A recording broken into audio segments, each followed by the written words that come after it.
ठक ठक एक माणूस हातात कोयता घेऊन मटण कापत होता. पण कोणाचं? सान्य. Born on Saturday. सोमवार 7 जानेवारी 2019 मुंबई. सकाळचे 10 वाजले होते. कामिनीने घराचं दार उघडलं. दाराच्या समोरच एक कव्हर पडलं होतं. तिने सहज ते कव्हर उचलून बघितलं. त्यावर कोणाचाही नाव पत्ता दिलेला नव्हता. कामिनीने कव्हर वरून फाडलं आणि त्यातून पत्र काढलं. पत्र वाचताच कामिनीचे हातपाय गारटले. भीतीमुळे अंगात काटे उठू लागले.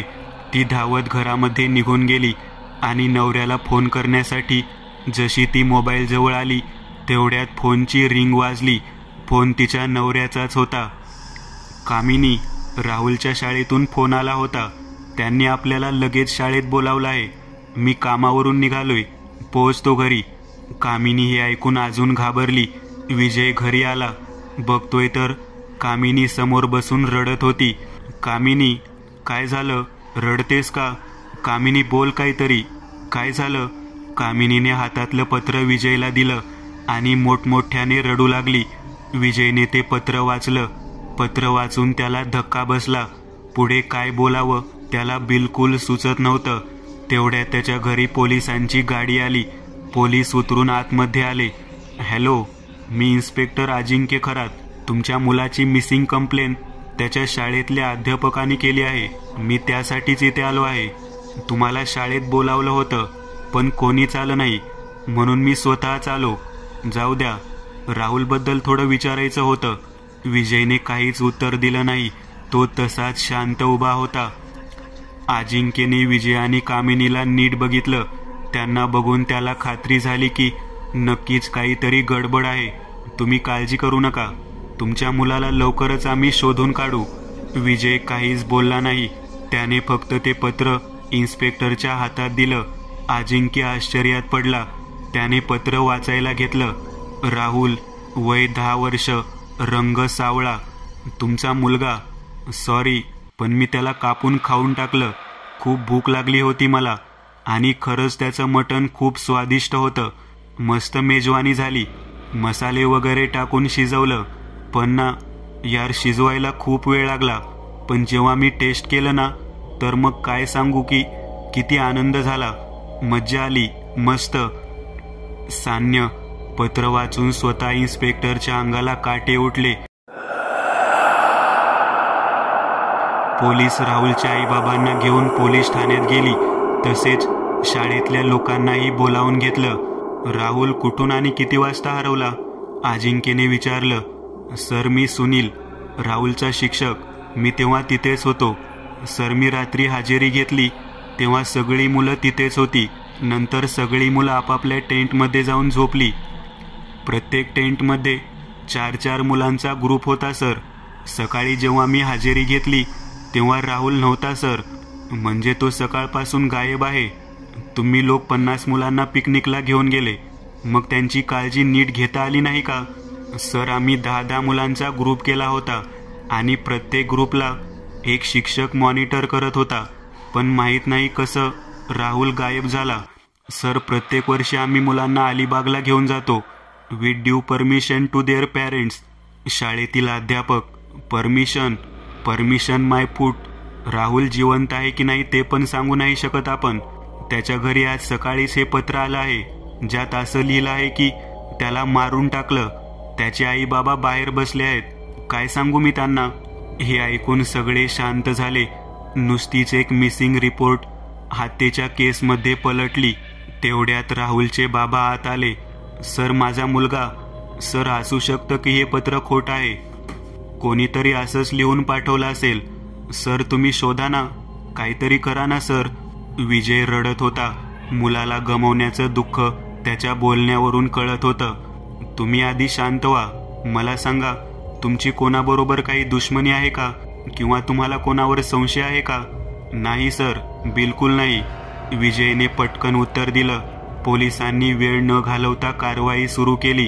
अलिबागचा रेवदांडा बीच, जिथं पिकनिकला ते लोक गेले होते, पूर्ण शोधून काढलं पण काहीच भेटलं नाही. सोबत गेलेले बाकीचे 49 मुलं मुली आणि त्यांचे 4 शिक्षकांसोबत विचारपूस केल्यानंतर सुद्धा पोलिसांच्या हाती काहीच लागलं नाही. तेवढंच नव्हे, पण पत्रावर सुद्धा राहुलचे आईबाबा आणि इन्स्पेक्टर अजिंक्यचे सोडून कोणाचे फिंगरप्रिंट नाही भेटले. पोलिसांनी केलेली सगळी मेहनत वाया जात होती. त्यांना कुठलाच सुगावा लागत नव्हता राहुलबद्दल. किंवा आतापर्यंत हेही सांगणं कठीण होतं की राहुल खरंच मेला आहे की जिवंत आहे. ही बातमी मीडिया, रेडिओवर सगळीकडे आगीसारखी पसरली. एक 10 वर्षाच्या मुलाला कोणी कापून खाल्लं, ही बातमी ऐकून लोकांच्या मनात भीती निर्माण झाली. नेमकं कोण असेल ज्यांनी असलं विचित्र काम केलं? राहुलचे आई बाबा अजिबात काही बोलण्या किंवा समजण्याच्या अवस्थेमध्ये नव्हते. राहुलची आई कामिनीला अजूनही हे खरं वाटत नव्हतं. ती अजून राहुलची वाट पाहत होती. हे प्रकरण होऊन 4 दिवस झाले, पण राहुलचा काहीच पत्ता लागला नाही. या केसला गंभीरतापूर्वक घेऊन एक स्पेशल पोलीस ऑफिसरला अपॉइंट केलं. Inspector Shubham Kadwaikar, ACP. शुभमने येताच नव्याने सगळी कारवाई सुरू केली. शाळेत जाऊन विचारपूस केली व प्रत्येक मुलाच्या घरी जाऊन त्याने विचारपूस केली. पण एकाकडून पण शुभमला पुरेशी अशी माहिती ऐकायला भेटली नाही ज्याने तो राहुलपर्यंत पोहोचू शकणार होता. बघता बघता 1 आठवडा झाला, पण काहीच हाती लागलं नाही. कमाल आहे यार, 49 मुलं, 4 शिक्षक, पण कोणालाच माहीत नाही की मुलगा कुठे गेला. कोणी बघितलं पण नाही. तिथे राहणाऱ्या माणसांना सुद्धा काहीच ठाऊक नाही. आणि हा प्रश्न आहे की राहुलच का फक्त? शुभम रागात त्याच्यासोबत काम करणाऱ्या पोलिसांना बोलला, सोडणार नाही मी त्याला, तो कोण पण असो. फक्त या विचारानेच भीती वाटते. तो पत्र वाचूनच अंगात काटे उठतात. मग असं कोणी केलं असेल? सर, हा जो कोण आहे तो सायको आहे. नाहीतर असले विचित्र काम कोण करणार? काहीतरी लिंक असेल ना? एनिथिंग यार. मला असं वाटतं की काहीतरी सुटतंय, कुठेतरी आपण चुकतोय. शुभम पोलीस ठाण्यात त्याच्या पोलीस मित्रांसोबत राहुलच्या केसवर चर्चा करत होता. तेच दुसरीकडे सोमवार 14 जानेवारी 2019 मुंबई. प्रदीप ऑफिसला निघालाच होता तेव्हा त्याला घरच्या गेटवर एक कव्हर अडकलेलं दिसलं. प्रदीपने तो कव्हर फाडलं आणि आतून एक पत्र काढलं. पत्र वाचून प्रदीपला खूप मोठा धक्का बसला. तो धावत धावत घरी पोहोचला. नवीन, बाळा नवीन, नवीन कुठे आहेस? प्रदीप नवीनला जोरात हाका मारू लागला. प्रदीपची बायको पण प्रदीपला असं बघून घाबरली. प्रदीप, काय झालं? तू एवढ्या लवकर घरी कसा आलास? आणि तू नवीनला का हाक मारत आहेस, तीही एवढ्या मोठ्याने? नवीन कुठे आहे? प्रदीप फक्त एकच प्रश्न विचारत होता. प्रदीपला काहीच सुचत नव्हते. त्याने अनघाला विचारलं, नवीन कुठे आहे? तर तिने उत्तर दिले की तो तर सकाळीच बाहेर गेला आहे. हे ऐकून प्रदीप धावत बाहेर त्याला शोधण्यासाठी गेला, पण त्याला नवीनचा काहीच पत्ता लागला नाही. तो पुन्हा त्याच्या घरी आला. अनघा दरवाजामध्ये बसून प्रदीपची वाट बघत होती. प्रदीप दिसताच ती त्याच्याकडे धावत गेली. भेटला का नवीन? कुठे आहे माझा नवीन? कुठे गेला असेल? ते पत्रामध्ये लिहिलेलं खरं तर नसेल ना? असं बोलून मोठमोठ्याने रडू लागली आणि चक्कर येऊन खाली पडली. थोड्या वेळाने ती शुद्धीवर आली आणि पुन्हा विचार करू लागली. नवीन आला का? प्रदीप आणि अनघाला नवीनची चिंता वाटू लागली. म्हणून ते पोलीस स्टेशनमध्ये निघाले. पोलीस स्टेशनमध्ये पोहोचताच अनघा पुन्हा रडू लागली. साहेब, माझा मुलगा, साहेब, माझ्या मुलाला शोधा. मी तुमच्या पाया पडते, माझ्या मुलाला शोधा. तुम्ही आधी शांत व्हा थोडं, please. I can understand, please. Sir, फक्त 6 वर्षाचा आहे माझा मुलगा. Sir, please. सर, काहीतरी करा. शुभमने त्यांची पूर्ण चौकशी केली. प्रदीपने त्याला मिळवलेलं पत्र शुभमला दाखवलं.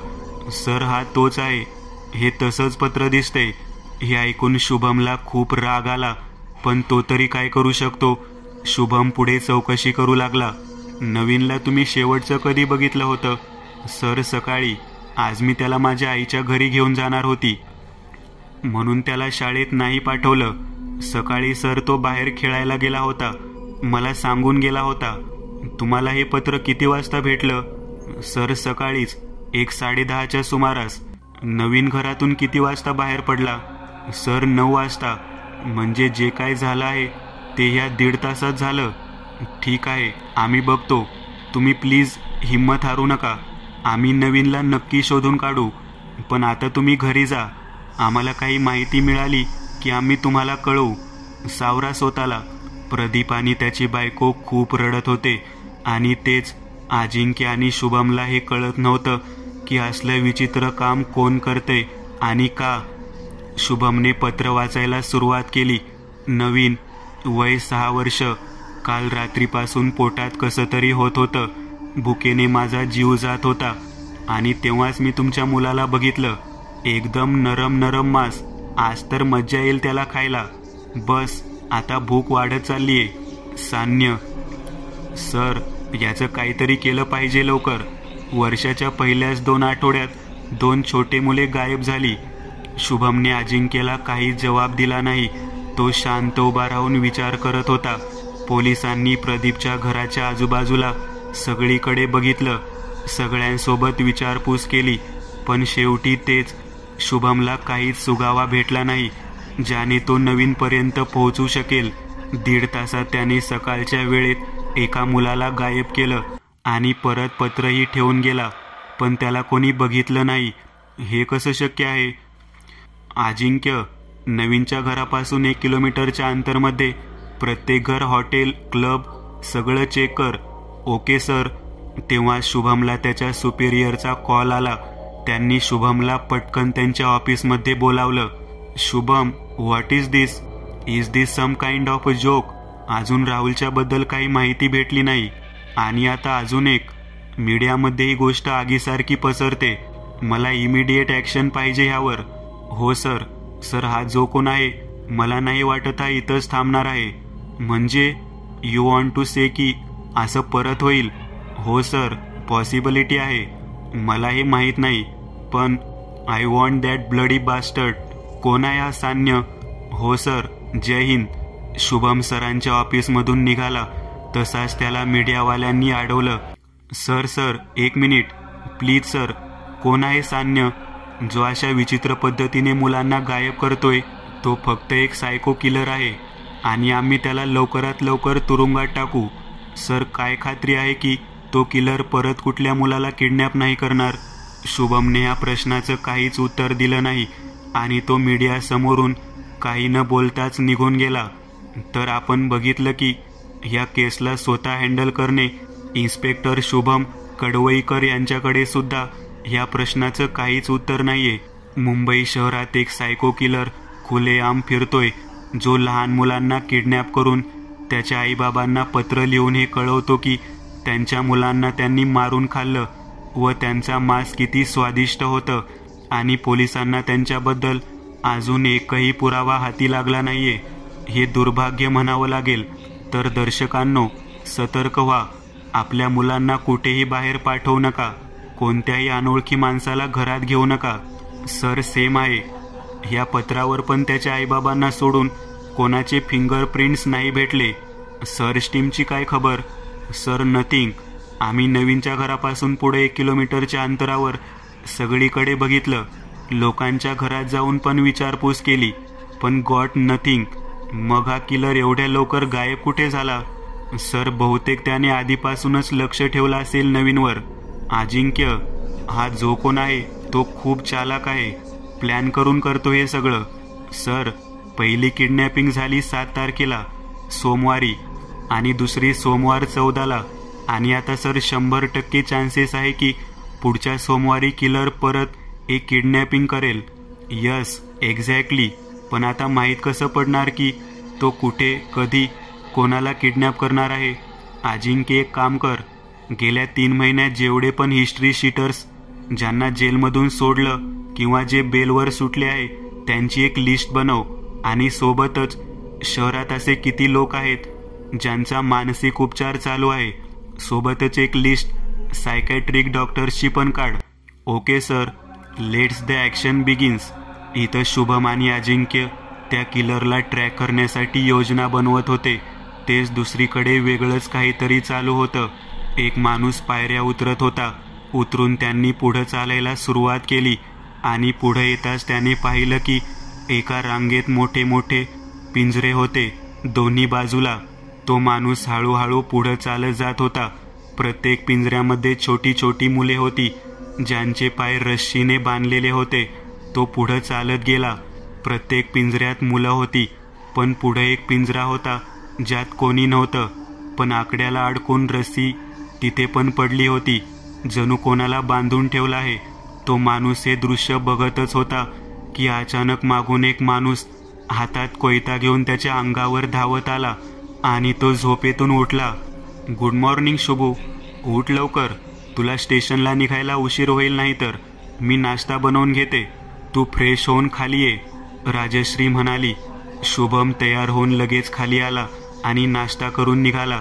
शुभम सकाळी जरा लवकरच पोलीस स्टेशनला निघाला होता. अर्थातच त्याच्या डोक्यात त्या किलरचा विचार सतावत होता. शुभमने सांगितल्याप्रमाणे अजिंक्यने लिस्ट तयार केली. सर्व कैद्यांची सुटण्याची तारीख, वेळ आणि त्यांनी केलेले गुन्हे हे त्यामध्ये होते. शुभम जसा पोलीस स्टेशनमध्ये पोहोचला तसं त्याने सगळ्यात आधी अजिंक्यला केबिनमध्ये बोलावून घेतले. Good morning sir. Good morning Ajinkya, ती लिस्ट रेडी आहे सर. सर, एकूण 256 कैदी आहेत जे बेलवर किंवा त्यांची सजा पूर्ण करून सुटलेत. ओके, त्यातून असे किती कैदी आहेत जे सिरियल किलिंगच्या केसमध्ये इन्व्हॉल्व होते? सर, 7 कैदी. ओके, त्या 7 लोकांना शोधून काढा. जिथे असतील तिथून पकडून आणा. ते 7 जण मला दुपारपर्यंत इथं हवेत. Okay sir. दुपारपर्यंत अजिंक्य त्या 7 लोकांना पकडून घेऊन आला आणि सरांसमोर उभं केलं. शुभम त्या सर्वांची चौकशी करू लागला. बेपत्ता असलेल्या दोन्ही मुलांचे फोटो दाखवू लागला. त्या दिवशी ते कुठे होते याची माहिती घेऊ लागला. पण या सर्वांचा काहीच परिणाम झाला नाही. आम्ही काही नाही केलं सर. ह्यांच्या आईला मारा, ह्यांना आत घेऊन जाऊन. जोपर्यंत खरं बोलत नाही ना, हाणून काढा. सर, सर, आम्ही काहीच केलं नाहीये. काही वेळानंतर अजिंक्य शुभमच्या केबिनमध्ये आला. त्या लोकांना खूप मारलं, पण कोणीही कबूल केलं नाही. सर, हे लोक नाहीयेत. सर, इतका मार खाऊन पण हे लोक त्यांच्या उत्तरावर ठाम आहेत. सर, मला वाटते हे 7 जण खरं बोलत असावेत. शुभम विचारामध्ये गुंग होता. किलरचं वाचलेलं पत्र त्याच्या सारखं नजरेसमोर येत होतं. शुभम खूप टेन्शनमध्ये दिसत होता. शुभमला असं बघून अजिंक्यने त्याला विचारलं, सर काय झालं? खूप टेन्शनमध्ये आहेत आज. टेन्शन तर आहे अजिंक्य, टेन्शन तर आहे. उद्या सोमवार आहे. सर, टेन्शन तर मला पण आहे. काहीच कळत नाहीये की नक्की काय करावं. जाऊ दे अजिंक्य, तुझी ड्युटी संपली आहे ना, जा तू घरी. या केसमुळे तुलाही आराम करायला वेळ नाही मिळाला. आज तू जा लवकर घरी. साहेब, पण तुम्ही इथे एकटे? हो, मी थोडी केसची स्टडी करतो आणि घरी निघतो. Okay sir. जय हिंद सर. जय हिंद. शुभम बराच वेळ केबिनमध्ये बसून एकच विचार करत होता. सान्य म्हणजे काय? कसं नाव आहे? हा सान्य किलर फक्त सोमवारच्या दिवशीच का अपहरण करतो? पत्र लिहून पाठवणे यात याचा नेमका काय उद्देश आहे? किलरला हवं तर तो लपून पण राहू शकतो, पण तो असं पत्र लिहून हे मान्य करून की अपहरण त्याने केले आहेत, लोकांमध्ये त्याची भीती वाढवतोय. जर हा मुलांना खरंच कापून खातोय तर मग हे तो लोकांसमोर जाहीर का करतोय? असं करून त्याला नेमकं काय भेटतंय? शुभमच्या डोक्यात असे अनेक प्रश्न फिरत होते. बराच वेळ बसल्यानंतर शुभम घरी आला. शुभम त्याच्या घरात बसला होता. सोफ्यावर बसून टीव्हीवर न्यूज पाहत होता. उठा आता, झोपायचं नाहीये का? शुभमची बायको त्याला म्हणाली. नाही, मला झोप येत नाहीये, तू जा. काही टेन्शन आहे का? नाही ग, मला कसलं टेन्शन? तुमच्या चेहऱ्यावर दिसतंय की तुम्ही माझ्यापासून काहीतरी लपवताय. काही नाही ग, फक्त झोप येत नाहीये मला. थोड्या वेळाने झोपायला येईन मी. तुम्ही दोघे जाऊन झोपा. बघा, मला माहीत आहे त्या केसला घेऊन तुम्ही थोडे पण टेन्शन घेऊ नका. सगळं ठीक होईल. हो, नाही घे टेन्शन. जा जाऊन झोप. अमर, चल बाबांना बसू दे. राजश्री अमरला घेऊन बेडरूममध्ये गेली. शुभम टीव्ही बघत बसलेला. शुभमच्या डोक्यात फक्त एकच विचार चालू होता की नेमकं आता पुढे काय होईल. उद्या सोमवार आहे. परत जर असं झालं तर? शुभम ह्या सगळ्या गोष्टींचा विचार करत स्वतःसोबतच बोलत बसला होता. सान्य, सान्य काय हवा आहे याला? हा फक्त सोमवारीच का किडनॅपिंग करतोय? शुभमला विचार करता करता झोप लागली आणि तो झोपला. टीव्ही चालू होता आणि शुभम तसाच झोपी गेला. एक लहान मुलगा हळूहळू मागे सरकत होता. मागे सरकत सरकत तो भिंतीला टेकला आणि मग तसाच तिथं खाली बसला. तो मुलगा इतका घाबरला होता की त्याच्या तोंडातून आवाज सुद्धा निघत नव्हता.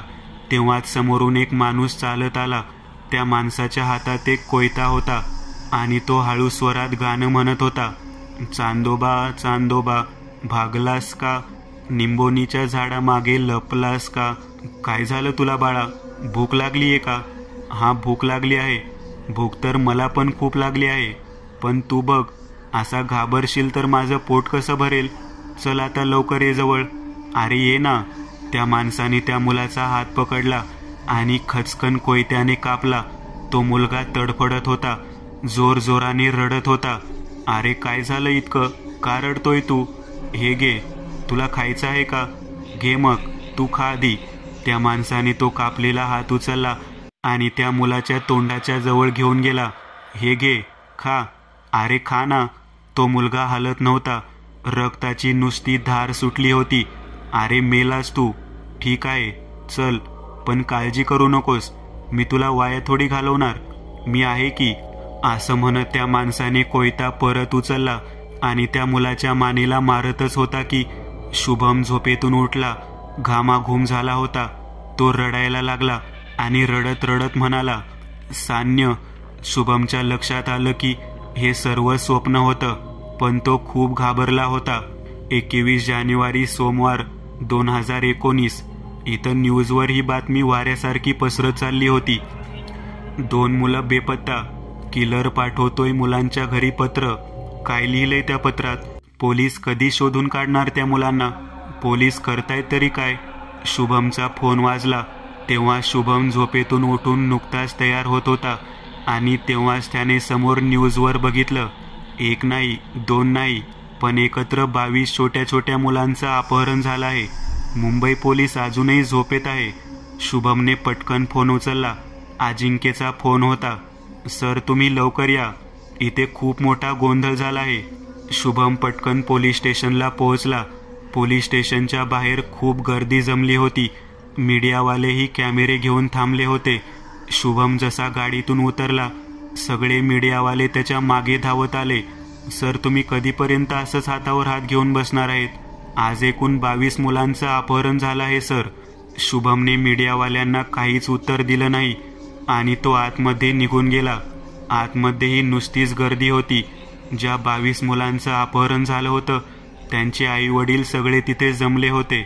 मोठमोठ्याने रडत रडत आमच्या मुलांना शोधून काढा अशी भीक मागत होते. शुभम आणि अजिंक्यने कसं तरी त्यांना शांत केलं. त्यांच्या मुलांची सर्व माहिती लिहून घेतली. अजिंक्यने जसं तसं लोकांना आश्वासन देऊन बाहेर काढलं. सर, हे खूप आधीपासून प्लॅन केलेलं होतं. सर, ज्या 22 मुलांचं अपहरण झालं आहे त्या सगळ्यांना तसंच पत्र भेटलं आहे सर. शुभमला खूप राग येत होता, पण काय करावं नेमकं? अजिंक्य, 22 मुलांना घेऊन तो इतक्या लवकर मुंबईतून बाहेर पडू शकत नाही. काही करून हा आपल्या हातातून सुटला नाही पाहिजे आज. सर, सगळीकडे नाकाबंदी आधीच केली आहे. तो मुंबईतून बाहेर जाणं शक्य नाही. थोड्या वेळेसाठी स्टेशनमध्ये एकदम शांतता पसरली. सगळे एकदम शांत उभे होते.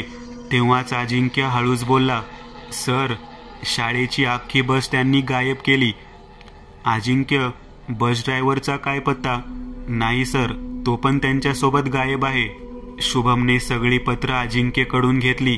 अजिंक्य, ही फक्त 21 पत्र आहेत आणि 22 मुलांचं अपहरण झालं आहे ना, मग अजून एक पत्र कुठे आहे? हे ऐकून अजिंक्यने हळूच खिशात हात टाकला आणि एक पत्र काढलं. सर, त्या 22 मुलांमध्ये एक मुलगा माझा पण आहे. अजिंक्य शुभमला पत्र देत म्हणाला. हे ऐकून शुभमचा घसा सुकला. त्याच्या कपाळावर घाम फुटला. सर, हा जो कोण असेल मी त्याला सोडणार नाही. बोलता बोलता अजिंक्यच्या डोळ्यातून पाणी आलं. तो रडायला लागला. शुभमने अजिंक्यने दिलेलं पत्र वाचायला सुरुवात केली. वैभव, वय 6 वर्ष आणि ओळख, बाप पोलीसवाला आहे. अरे, स्वतःच्या मुलाला तर सांभाळू शकत नाही दुसऱ्यांच्या मुलाला काय वाचवणार तुम्ही? पण असू दे, तुझ्या मुलाला जेव्हा मो कापेन ना, त्याआधी सांगेन मी त्याला तुझ्याबद्दल की बाळ, चूक माझी नाही, तुझ्या बापाची आहे, ज्यांनी मला वेळेवर धरलं नाही. आणि आता काय माझी भूक वाढली, त्यात माझी थोडी चूक आहे. सान्य. शुभमने पत्र वाचून रागात हात टेबलवर मारला. मित्रांनो, आज पुरतं एवढंच. तुम्हाला जर काही गोष्ट आवडली असेल तर नक्की लाईक करा. तुमच्यापैकी बरेचसे जण व्हिडिओ लाईक न करताच पळून जातात, पण हा जर व्हिडिओ तुम्ही लाईक केला तर मला जरा बरं वाटेल आणि असेच भारी भारी व्हिडिओ बनवायची माझ्यात एनर्जी येईल. त्यामुळे नक्की लाईक करा. आणि अजूनही कोणी या चॅनलला सबस्क्राईब केलेलं नसाल तर लगेच सबस्क्राईब करून टाका. आणि बाजूची घंटी ती मात्र दाबायला विसरू नका. देवाची घंटी आहे ती.